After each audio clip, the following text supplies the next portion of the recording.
ఈరోజు నేను ఎక్కడికి వెళ్ళానో మీకు చెప్పాలి కదా. ఈరోజు నేను గోల్డ్ షాప్కి వెళ్ళానండి. ఒక చిన్న గుడ్ న్యూస్ మీతో షేర్ చేసుకుంటా. అదేనండి, కొంచెం గోల్డ్ తీసుకున్నా. అది కూడా నేను కష్టపడే దాంట్లో కాస్తో కూస్తో కొంచెం జమ చేసుకుంటానండి. జాయిల్ కాసులో అయితే నేను కొంచెం గోల్డ్ కట్టుకుంటానండి. మంత్లీ కొంచెం అమౌంట్ కట్టుకుంటా. అది ఈ రోజుతో అయిపోయింది. అందుకోసమని వెళ్ళాను. రింగ్ తీసుకుందాం అనుకున్నా.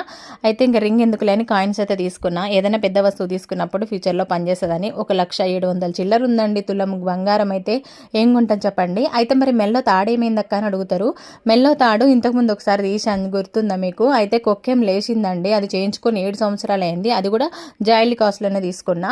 ఇది ఇలా ఎందుకు అయింది, మళ్ళీ ఆయనతో ఎక్కడైనా పడిపోతుందేమో, అది కొక్కే మూడి మళ్ళీ పడిపోతే చిన్న పీస్ అయినా సరే ఎంత రేటు ఉంది చెప్పండి ఇప్పుడు గోల్డ్ పీస్ అని చెప్పేసి అది కూడా అక్కడే ఇచ్చి అది కొత్తది ఏమని చెప్పి ఇచ్చేసి వచ్చిన అనమాట. ఇదేనమాట సంగతి. ఇంకా సోమవారం రోజు అయితే తాళిస్తా అన్నారు. ఇక గోల్డ్ కాయిన్స్ అయితే తీసుకొని వచ్చిన. ఇంకా వస్తా పచ్చికాయలు తెచ్చుకున్న, పల్లికాయలు నాకు చాలా ఇష్టం. అవైతే ఇప్పుడు శుభ్రంగా కడిగి ఉడకబెట్టుకుంటున్నాను అనమాట. ఓకేనా మరి, బాయ్ ఫ్రెండ్స్. వీడియోని ఇస్తే లైక్ చేయండి, షేర్ చేయండి. నేనైతే ఇంట్లో పని స్టార్ట్ చేసుకోవాలి. Bye bye.